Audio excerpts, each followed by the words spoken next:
It's my pleasure to introduce one of our very own, Pedro Jimenez Munoz, who is a project scientist 3 at RAL. And he's had strong ties here to NCAR officially since 2010, though developed connections earlier, as I just found out, all the way back in 2004 as working with one of the early WRF workshops. And that developed into a relationship as a long-term visitor here at M3 and through 2014 as he was part of the Renewable Energy Department in CMET at Madrid, Spain. So, and then after that, he became a project scientist, thankfully for us at RAL in 2014 and has been with us ever since. And going back further, prior to joining NCAR, Pedro got his PhD in the Department of Physics and the Earth Astronomy Astrophysics at Complutense University in Madrid, where he studied dynamical downscaling of surface winds over complex terrain as part of his PhD thesis. And prior to that, he did his master's in physics and what I think is the equivalent of a bachelor's degree in physics at that university. One of the notable things that stuck out to me from reviewing his CV is that Pedro has done a lot of work in so many different areas. I can't list them all, but those include dust emissions, fire behavioral modeling, downscaling, work connected to renewable energy, including wind and solar energy, boundary layer meteorology and satellite meteorology, and so on. So he leads the development of the community fire behavior model, the WRF-Solar community model, and a variety of other efforts here. And should also note that he has been an important mentor to many. And so clearly, Pedro is an asset to RAL scientifically, and also an important collaborator to many here and outside the organization. So let's welcome Pedro. Many thanks, Chris, for the nice introduction. And I'm going to, well, thanks also for everybody for coming and those online too. And I'm going to provide a summary of the highlights of my contributions to the topic, applications of numerical weather predictions for renewable energy and fire behavior modeling. This is the outline of the presentation. It is divided in 3 parts. The first 2 deal with the renewable energies, wind and solar, and the third one focus on fire behavior modeling. This is the motivation for the wind energy part. Back on the days, the use of numerical weather prediction models for wind resource evaluation was not common. And the evaluation was based on linear models that they were adequate for homogeneous topography. And the numerical weather prediction models provided a more solid physical foundation for apply this kind of wind resource evaluation methods over complex terrain. So I will summarize my contributions on that area, and later in my career, it became possible to represent the wind turbines in the models, and it offers the possibility to analyze the impact that the turbines produce on the wind resource, and I will also summarize my contributions there. So this is the region where I gathered observation. It is about 200 by 200 kilometers. And the observation I collected span over a decade, and I had to develop my own quality control there of the observations. And I paired those observations with a simulation of WRF, spanning the observational period over 10 years, fine grid spacing 2 kilometers to capture the complexity of the topography. And the summary of the thesis is that the simulation reproduces the variability, but it fails in reproducing the mean wind. And this is what I show you here. This is the bad thing. So the circle here represents the bias, and you can see that there are some sites where the model underestimate. Those are locations, sites located on top of the mountains or hills. Large underestimation, about 3 meters per second, and those sites where we see the overestimation are location over the plains and valleys. So very differentiated behavior. And we couldn't use this simulation to analyze the wind resource, so we started thinking of what can we do to improve these limitations. So we first checked for in the model to see that everything is if it was consistent or not. And this took us to the surface layer parameterization. This is the parameterization that is where the surface winds are diagnosed. We checked for we replaced the similarity functions to improve the range or the stabilities where the formulation could be applied for. We also removed certain limits in different variables that were introduced to avoid undesired effects. Many of them were not necessary. And we came with a more consistent formulation of the value for the full range of atmospheric stabilities. This is still a popular option in WRF. And the article here, you see the first page, it was within the top 10 most read in monthly weather review in the year of its publication. And still nowadays is the top most cited article in monthly weather review, at least since 2010. So this was a great success, but at the moment it didn't fix our problems. We still saw the biases that I showed you before, so we had to look into something different. But this kind of analysis made us, we conclude that there was something missing in the model, and at the view of the bias, this seems evident that it was related to the representation of topography. So what was the solution is that we realized that there was a missing drag in the model. We had the drag associated with vegetation, but it didn't include the drag related with the effects of the unresolved orography. And that was for the location over the plains and valleys. On the mountains and hills, it was different. We found that these sites are well exposed to the ambient winds, surrounding winds, and we had to reduce the drag at that locations. So in the implementation, we first needed to identify which locations are over plains, which locations are over the top of the hills or mountains, and we did that with the Laplacian of the topography. You see the diagram there. So there we calculate, we identify whether we are plains or valleys, and then we apply different corrections to each of these locations.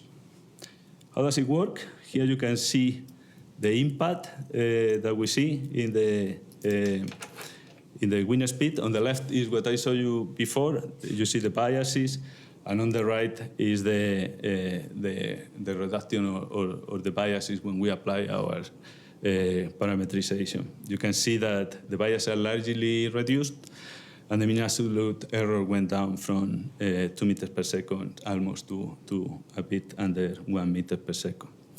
And this article, again, was within the 10 top most read in JMC in the year of publication. And this is what we were looking for. We were looking for a simulation. Now we have the simulation reproduces the variability. Now we get the mean, so we can use it to inspect the wind resource. And this is what I illustrate here. On the left is the mean wind calculated with a standard WRF, and the stars that you see there are location of wind farms over the region. They are located over regions of high wind resource, and they are most of them located on ridges. And you can see that there are other areas with similar wind resource on the plains. So it doesn't make much sense to go on top of the mountains to install the wind turbines because the access is easier over other locations. If you look on the diagram on the right, you see that the locations selected for the wind energy exploitation are more understandable. They went on top of the hills, of the mountains or ridges because the resource is higher there.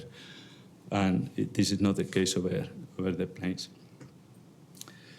This is a simulation at 2 kilometers grid spacing. Of course, if you have resources, you can go finer resolutions. And this is an string case, and this allows you to better represent elevation and the atmospheric dynamic. This is a simulation over the Columbia River Gorge area for the Wind Forecast Improvement Project 2 on the right. There are many wind farms, And you can see this animation of the wind speed, and you see the wake of Mount Hood. And the resolution is 30 meters, WRF-LES, and of course the simulation cannot be cover an extended period. That's the limitation, and we needed a large computational award to perform the simulation. But one thing, it is useful. You can use it nowadays to train machine learning models to downscale the winds from the mesoscale to the final resolution provided the LES at 30 meters. And here this is an example. This is work that Sue Dentlin is leading. Had the publication and the review. This is how we reduce. This is how we coarsen the LES simulation, and this is the result from the machine learning, and this is the truth. So this is a tool that is becoming available nowadays. I'm going to switch now from complex terrain to flat terrain over the ocean. And here there is an interesting application too. I mentioned that it became possible to simulate the effects of the wind turbines.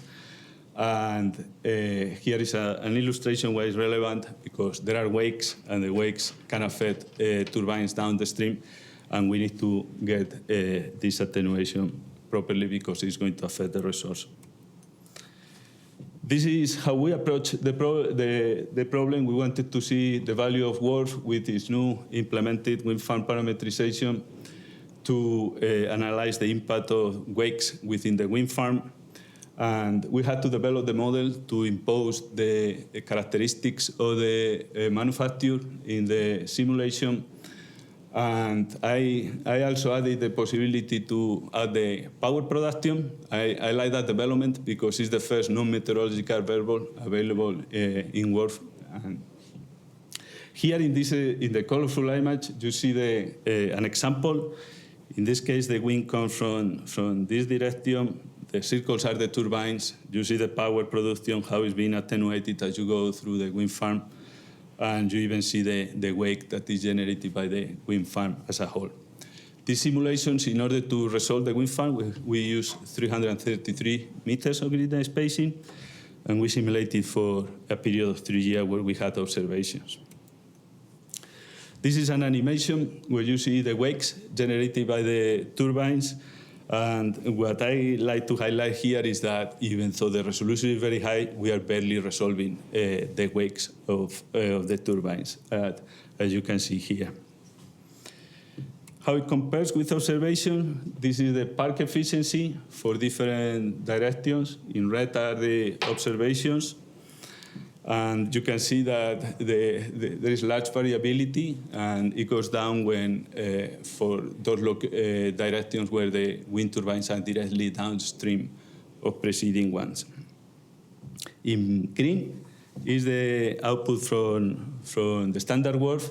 You see that is capturing the overall reduction in the efficiency, but is unable to capture the large reductions in certain directions. When we impose the data from the manufacturer, the characteristics of the turbines from the manufacturer, we get better agreement in attenuation in certain directions, but we damage a bit the simulation in direction where the wind is not attenuated as much. Overall, I think the summary here is that we are capturing the main impact of the wind farm, and in order to go to finer details, we have to go to finer resolution. That's probably beyond what it can be done with 330 meters and the parameterization that is available. So we couple WRF to a park model to go to a much finer grid spacing. And you can see here in blue how this methodology is much more effective in capturing the variability of the park efficiency. So I mentioned that one thing that the model is capturing well is the wakes of the wind farm as a whole. Here is an example. On the left is the standard WRF. On the right is with our developments of imposing the characteristics from the manufacturer. The one on the right is more realistic for this particular case because it's a composite of western winds, and you can see that the wake of the wind farm can extend dozens of kilometers downstream. And this is relevant because there are clusters of wind farms. This is an example of German Bight, and farms nearby your location can affect the resource at your target wind farm. So this is an early simulation where we inspected this effect. The case I'm showing you is we have at the beginning the wind coming in this direction. This is the target location, and then the wind veers here to the western direction. So this target location is affected is downstream of these two.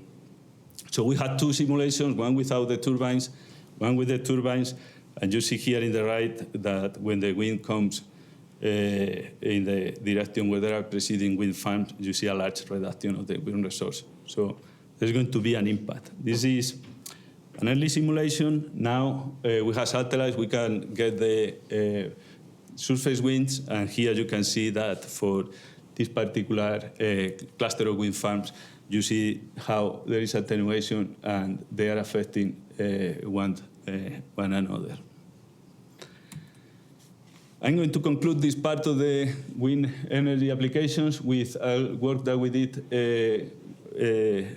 related to the offshore wind. We realized that in order to get good agreement between the observations of the wind offshore and the model, we needed to account for extra drag that is exerted by shallow waters, the surface over shallow water. That's a bit higher than over the open ocean.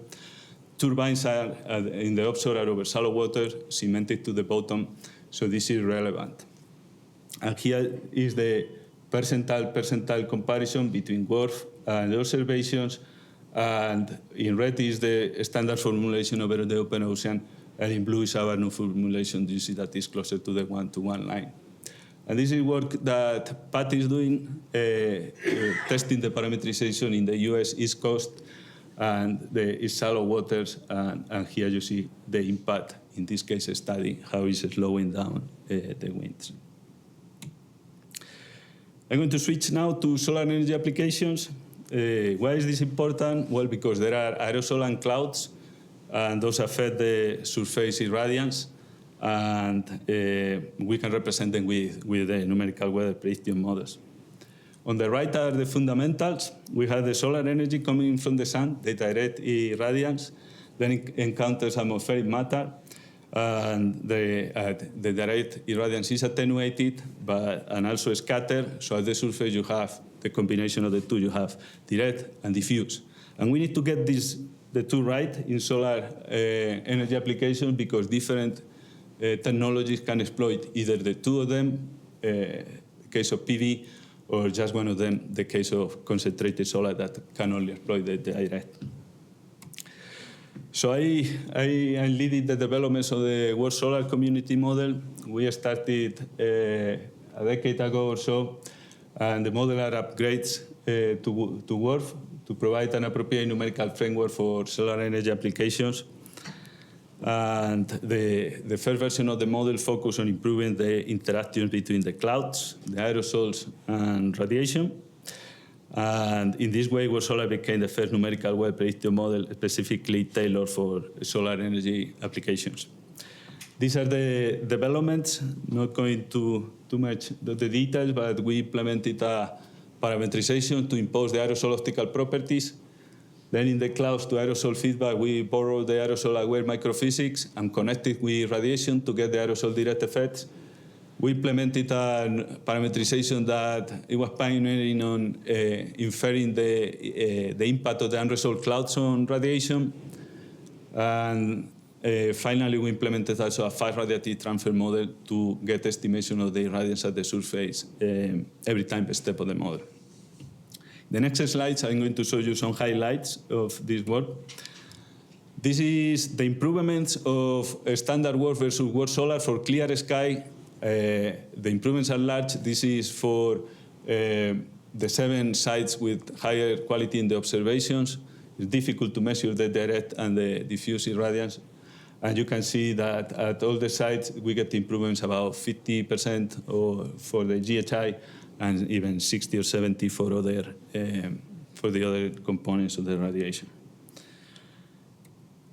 We extended this study more recently. Jared led this work, and here we perform simulations using different representation of the aerosols. In cyan is the simulation where we impose the aerosol optical properties from models that resolve the atmospheric chemistry. In yellow is the simulation we did with aerosol-aware microphysics, and in dark blue is a climatology that we have in WRF-Solar, and in green is the result from using the chemistry from the CAMP model, the European model.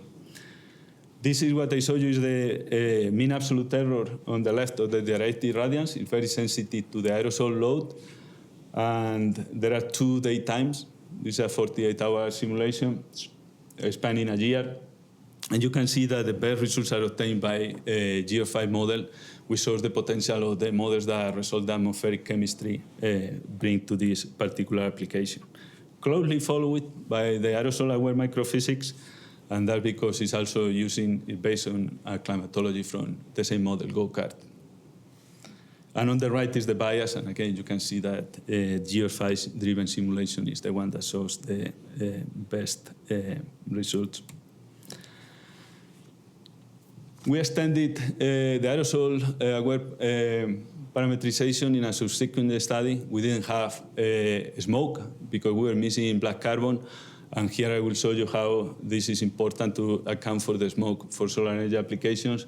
This is work that team led, and here on the left, you see on the top left, you see the power production over California, the CAISO region, and highlighted in dark, in shaded, those are the days affected by the smoke from the 2020 wildland fires. And you can see how the power production is much lower than the one obtained by the climatology. And in days not affected with the smoke, you see the climatology provides a very good match with the power production. So we do need to get the smoke. On the right is the comparison when team added the black carbon, and you see in cyan, that's the simulation with the black carbon, and you see it's better agreement with observations from Aeronet, the pink dots, than the simulation using the climatology in black. And here on the bottom left, you see the reduction of the biases that we get with adding smoke to the simulation. I'm going to switch now to the clouds. This illustrates the impact of the unresolved clouds. I mentioned one of the first works on the topic. And on the left, you see the bias. In black is a standard WRF. And when we activated the deep and shallow feed, the effect of the deep convection on radiation is in red. That reduces the bias. But when we activate deep and shallow in blue, we get a much larger reduction of the bias. You still see some positive bias, and if you look on the right, you see that the parametrization is very effective during the summer in reducing the bias, but is not as effective during the winter season, meaning that there are still some problems there related to the clouds in the model. It was motivation for us to develop a probabilistic component for WRF-Solar to characterize the errors. And this is the work done in collaboration with NREL. And the main idea was to use a tangent linear, develop tangent linear models of subroutines related to clouds, attenuation and dissipation, and in this way identify the variables that are more relevant for the impact or relevant for the surface irradiance. We identify the variables, and then we introduce stochastic perturbations to develop the model. And here is the publication. It won an award to the best in solar energy journal, to the best solar energy, the best publication in the solar resource category in solar energy. And we finally calibrated the model to see how much is the benefits with respect to the uncalibrated model. This is some highlights. On the left, you see the errors calculated with WRF-Solar across the contiguous US. This is for a year, 2018. And on the right, you see the equivalent calculated with WRF-Solar EPS. You can see that the errors are reduced. and they are further reduced when we apply the analog ensemble to calibrate the ensemble. And overall, we get a 14% reduction of the errors over the whole region. We also analyze the initialization of the clouds, the MAD-WRF model. We developed this model, which is the cloud initialization component of WRF-Solar.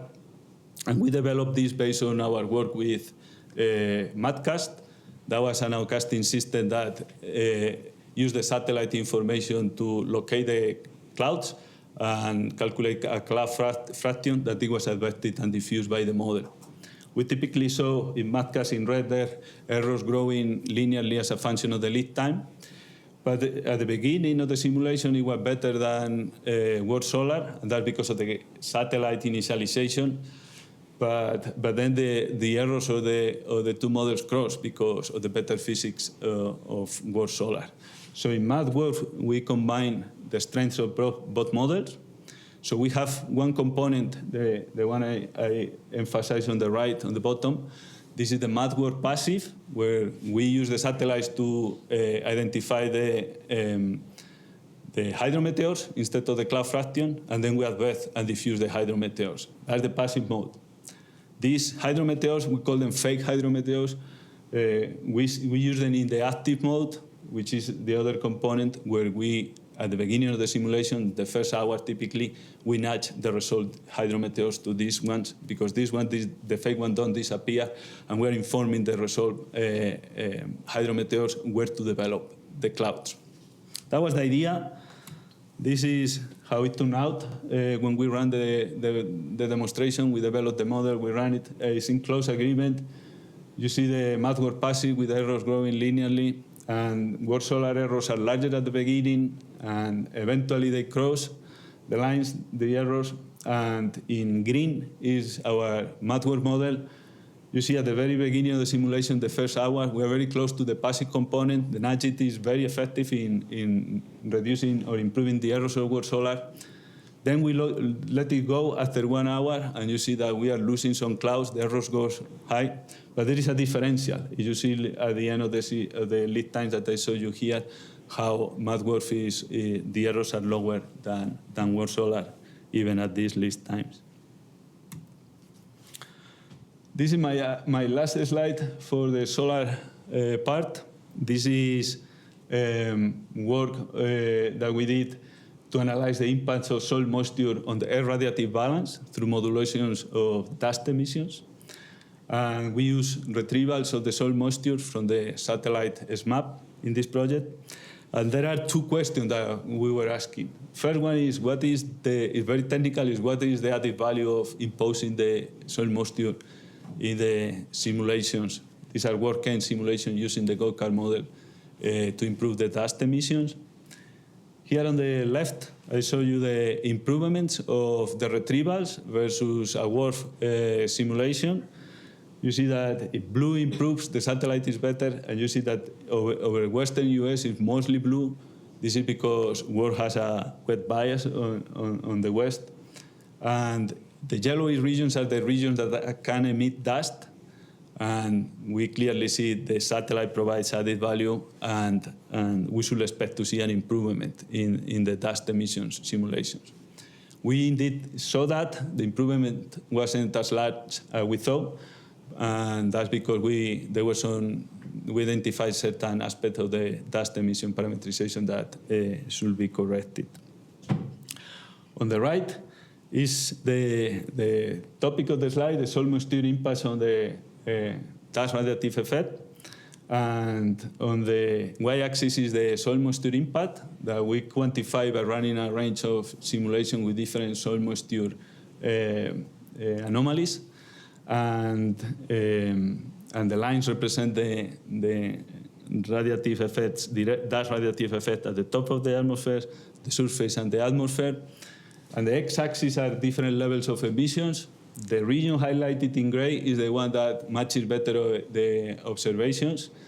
And you can see that the impact of soil moisture is about 15% at the top of the atmosphere, the surface, and a bit smaller in the atmosphere.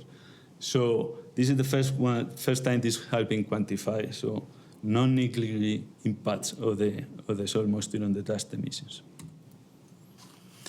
This brings me to the last part of the presentation, dealing with fire behavior modeling. This is the motivations. Fires produce large socioeconomic impacts, and accurate predictions of the fire spread can aid decision makers in mitigating these impacts. And fire behavior models coupled with numerical weather prediction models, so we have fire atmosphere feedback resolve, can provide these predictions of the fire evolution in real time, and that can be useful to mitigate the adverse impact. And they can also be used for research, in fire weather interactions. I started using the WRF-Fire model. This is how it works. In the center, you see that we say I put that we use the level set method. That's to track the location of the fire front.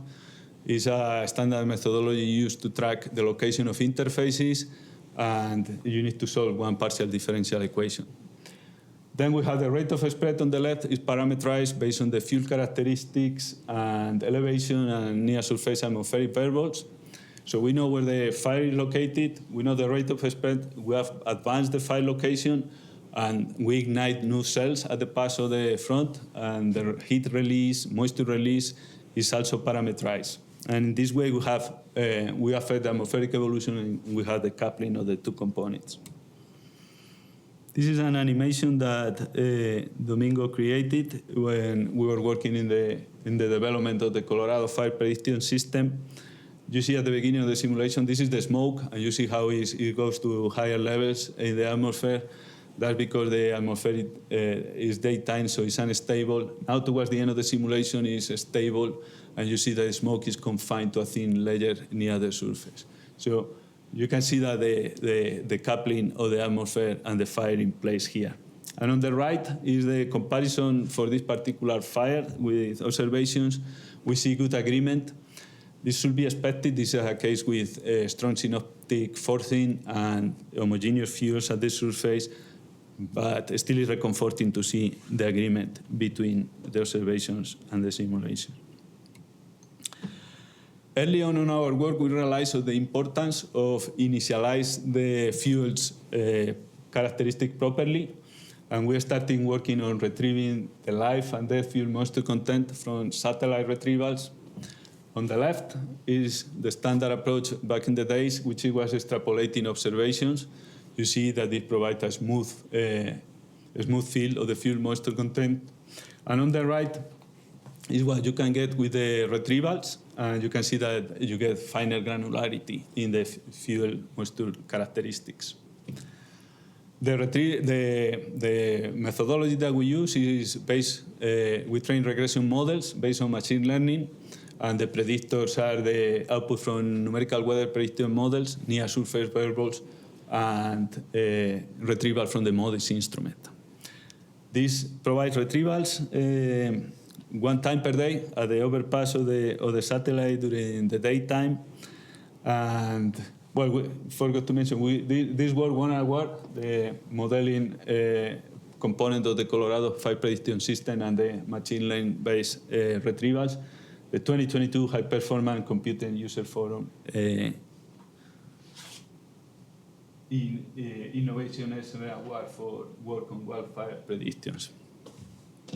I was mentioning that you only get 1 retrieval per day, and in more recent work we address this limitation by using retrievals from the geostationary satellites, and we also upgrade the retrievals to use VIRS, which is a much modern instrument than MODIS.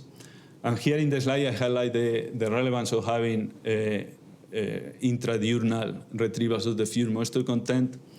On the right is the one from VIRS, which is valid at around 19 UTC. That's in good agreement with the one we see from the geostationary satellite. And if you look at other parts of the day, especially during the night, you see that in the eastern US, the fuel moisture content was higher. that shows the diurnal cycle that you cannot capture with a single overpass. And we have now the retrievals at 375 meters, and they are valid for we are retrieving the fuel moisture content over the 50 states. How does it work? The retrieval, what's the performance? This is the summary for the dead fuel moisture content. You see on the top left, those are the errors across the country. They are about 3%. But what is more important is the box plot that I show you here. This is the added value of the retrieval with respect to the climatology. So each of the box plot is calculated for 1 month. The left is the improvement for the root mean square error. And each of the boxes shows is information of the skill score at the sites that you see on the top left.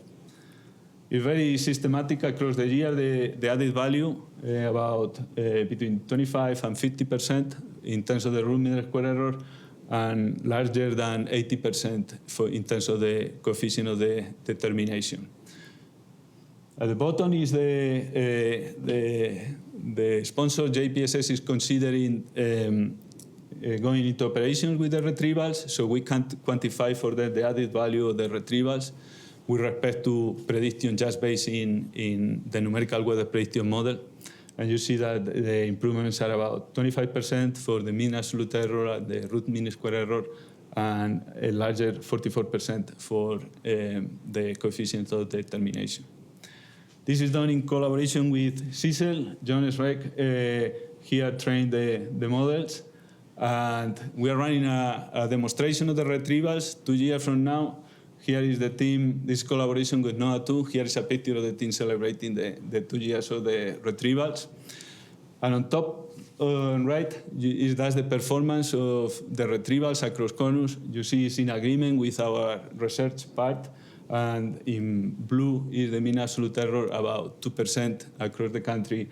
And in orange is the bias, and it's close to unbiased during the one season, which is the most relevant one. Closely connected with the fuel moisture content work, we also took a look to the pyrocumulus impacts. This is work that Maciej Dami led, and we tested sensitivities to the fuel moisture content and also to the ambient fuel moisture content. These are very relevant to get them right because when one pyrocumulus is generated, it generates a downburst that can change the evolution of the fires, and that can be hazard for the firefighters that are extinguishing the fire. So we couple the emission from the fire, or Maciej coupled the emission from the fires to the black carbon aerosol. If you remember the solar part of the talk. So we reuse those aerosols, and this is the pyrocumulus that we selected for analysis, and we selected this one because it's the one that we had observations available. And the observations of the sounding showed that we were underestimating the ambient moisture in the air, and this turned out to be relevant to get it right. The estimation was about 20%. But without that extra moisture, we didn't form the pyrocumulus. When we put the 20% of moisture that was missing, we get the pyrocumulus. This is the water mixing ratio. This is the ice.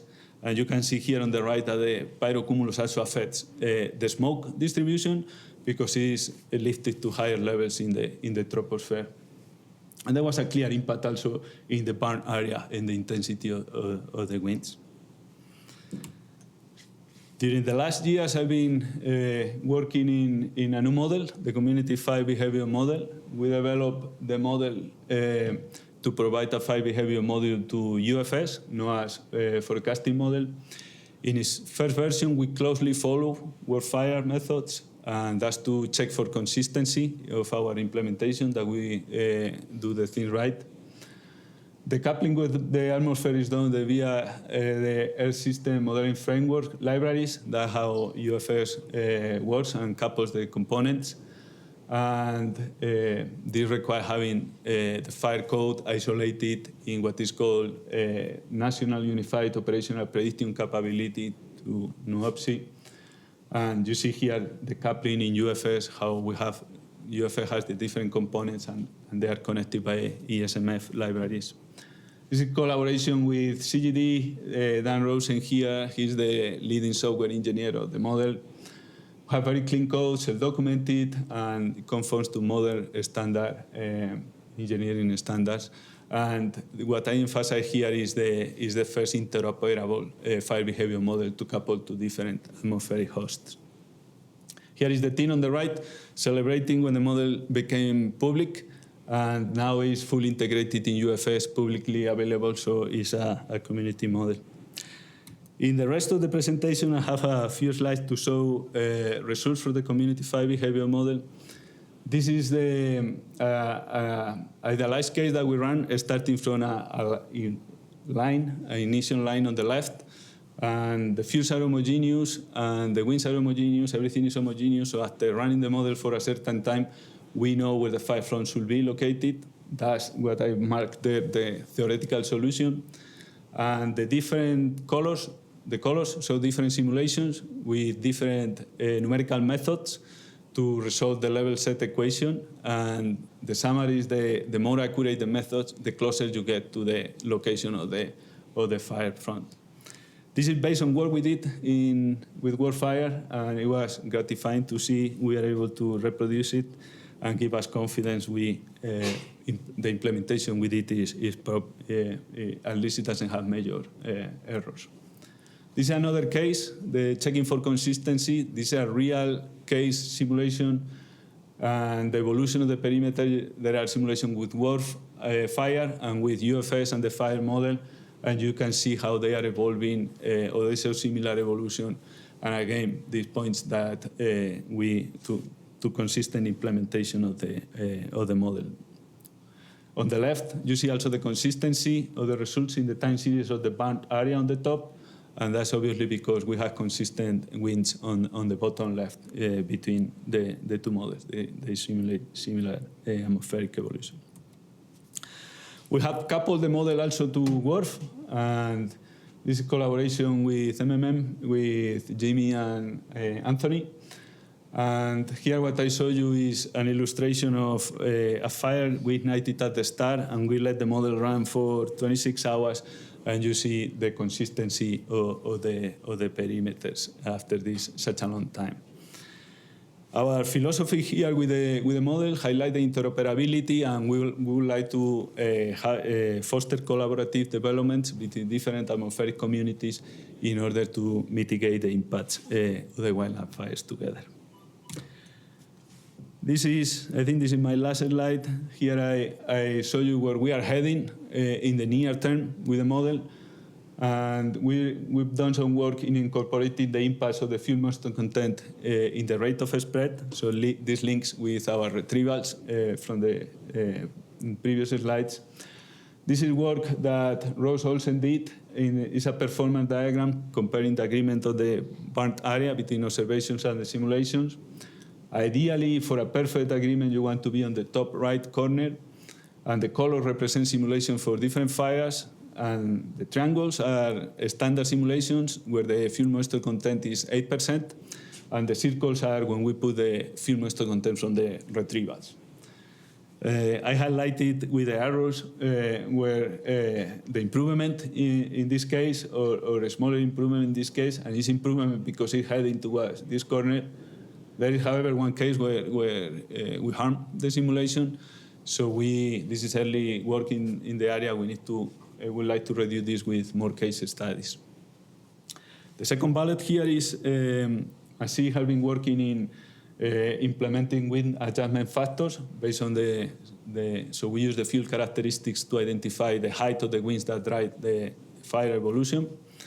And that's an enhancement with respect to WRF because right now the user has to impose the height of the winds that drive the fire.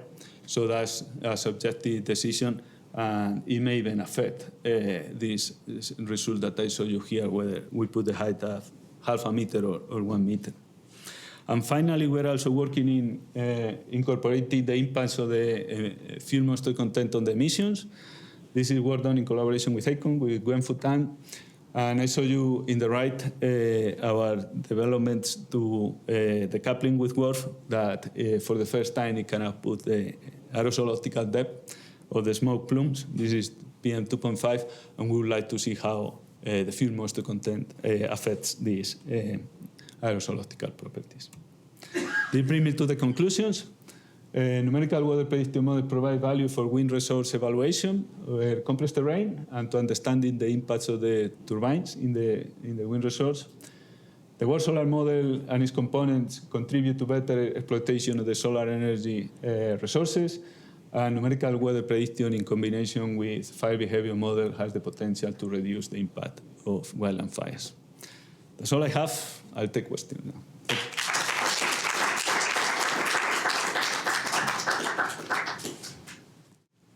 All right, that was an impressive array of work, and I know it's going to lead to a lot of questions, so I'm glad we have 12 minutes. So we'll take questions both here in the audience and online. First, anyone here? Yeah, that was a great talk, thanks. For the fuel moisture content, the hourly retrievals, is it currently, or are there plans to have that kind of predict out into the future? Like if you have it from satellite, and then can you move it forward in time? Right now it's only monitoring. So we only retrieve the fuel moisture content when at the time of we have the retrievals available. We have talked about extending into predictions. That's something that we're interested in. We didn't do anything. John was mentioning not too long ago going into that direction. We don't have resources to go into that direction. That's also interesting for the model because there is I didn't show results. We didn't use it very much, but there is a parameterization of the fuel moisture content there. So dynamically, it's able to simulate the evolution of the fuel moisture content, and what you are saying, Pat, it will help us to in that direction. It will be a parameterization calibrated with the observations that would be good to have also in the model. Awesome, thanks. All right, so we have a question online from Stefano, who says, compliments you on a nice presentation. Financial institutions still don't accept NWP-based wind resource assessment to finance wind farms, and still require substantially long, at least 1 year, wind measurements from an anemometer. When can NWP reach enough accuracy so that they are accepted for financing? I think the requirement to do these measurements is a good idea to have it, but you measure at one site, right? So you need to see how is the resource across the wind farm. If it is over homogeneous terrain, okay, one site is representative. But if you go to the complex terrain, whether you put the turbines in hills or ridges, that's going to affect your resource. And I don't know how it's done now, but back in the days, these were necessary, and to have this tower, and you did this extrapolation, and this extrapolation it was based on these linearized models that I mentioned at the beginning of the presentation. So with the going to the fire stuff, with your pyrocumulus work, I think that's really important for air quality modeling. Does that work translate well to new parameterizations for air quality models that at the moment seem to often use plume rise assumptions that don't go deep enough for the input of pollution? They can go. What I show you is the coupling via the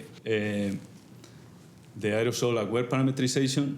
There is the ice-friendly, water-friendly, and also the black carbon. But nothing prevents you from coupling to chemistry. Indeed, there are models that are coupled to chemistry, and that will be more relevant for the application that you are saying, Chris, about the air quality applications. The only thing I see there is that, for example, in the current coupling with WRF, these fire behavior models require a fine grid spacing to simulate the evolution of the fire, and usually chemistry is very expensive. So in WRF, you need to go to fine grid spacing all in for chemistry and for fire.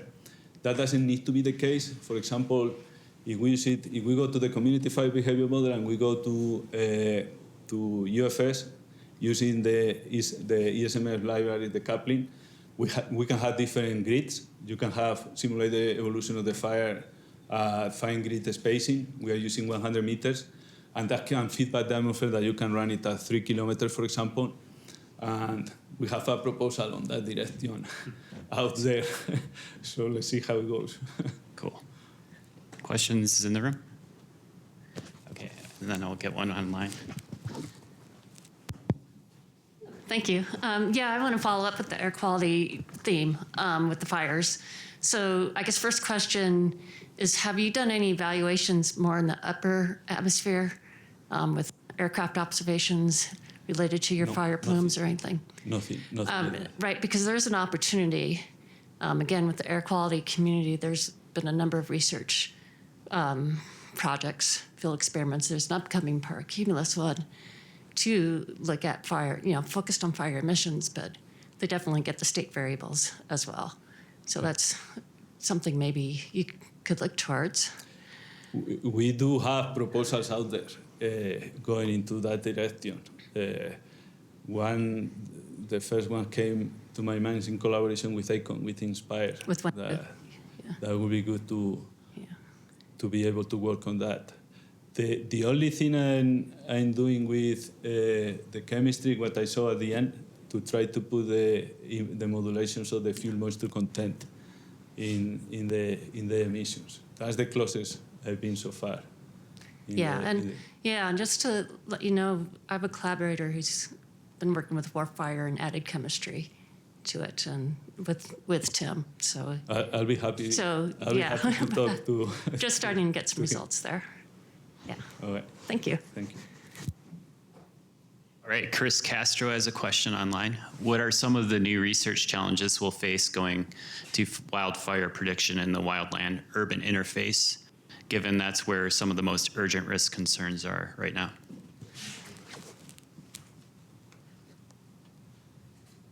I'll say the main challenge we have right now is to be able to model it from the model for the application of the models. Numerical weather prediction applications is to be able to model the wildland urban interface. At this time, it's only wildland fire simulations, and that's challenging because you have the buildings there, and there are start to be models out there that we can implement, but so far they are not part of the fire behavior models. So that's, I think, the first step to be able to use the models in that application, to have that capability. See you. Okay, going back to your very first application, fixing the drag for wind energy, and because you had a low bias over hills, high bias in the plains and valleys, you fixed that by adding missing drag where you suppressed it over the hills, enhanced in the valleys. Okay, kind of makes sense, but it also seems ad hoc in a way. So, and there's probably more theory behind that you didn't have time to go into. I'd love to hear about, what are the physics that you think were wrong, and why did this fix it? For the which of the two, or the two of them? Well, kind of both. It makes sense that it would help given the bias, but For the planes why were the physics wrong? Yeah. And why did you, what you fixed, it worked. It fixed a bias, but physically, what was happening, and why did the correction work? Right. For the plains and valleys, physically is that where in the model you have the drag associated with vegetation, where you have grass or corn, right, or any kind of different vegetation, and you have that in the model implemented as a roughness length. That's flat, right? Okay. So imagine there is orography. That's the subgrid scale orography. You may have some variability. That exerts additional drag to the one associated with the vegetation. That's the part that was missing over the plains and valleys. And the way we calibrate it, I didn't show it here, but it is a correlation of how large is the variability and how large is the bias. So we calibrate it with observations, the strength of that term. That's for the valleys and plains. For top of the hills, there are two things going on there. One is that those sites are located on top of the mountains, and they are very, very exposed to the ambient winds. And it's like, it's similar, when you see the observation, it's similar to having a tower there instead of the mountains. In some senses, the mountain behaves like a tower. So that gives us the motivation to reduce the drag over the top of the mountain. And also, another motivation is that the model tends to underestimate the height of those mountains. So if they are well exposed, there should be a higher location. So that's another reason that why we move into reducing the drag over the top of the mountains. Actually, to compensate for these differences in elevation, instead of using the diagnostic 10-meter wind, we replace it on top of the mountains by the wind speed at the first model level. Those are the main ideas behind.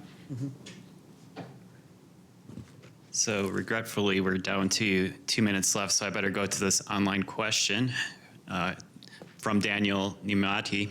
For the fire modeling, to what extent does CFBM capture the very near surface winds, especially in terms of the experience of the firefighters on the ground or low altitude water drops? CFBM doesn't capture the winds because it's the fire behavior model. That has to be either, in this case, it has to be either WRF, because we have coupled to WRF, or UFS.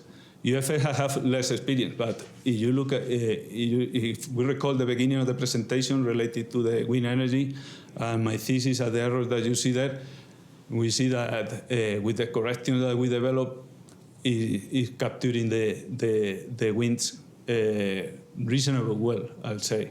Of course, in any case, it's subjected to errors, especially when the synoptic forcing is not very strong. So when the mesoscale dominates, then your wind errors are going to be larger. If your synoptic scale dominates, the pressure gradient is stronger, then the model is going to get much better the surface winds. So it depends on the situation. All right, so we're at time. Let's thank our speaker again for a great talk.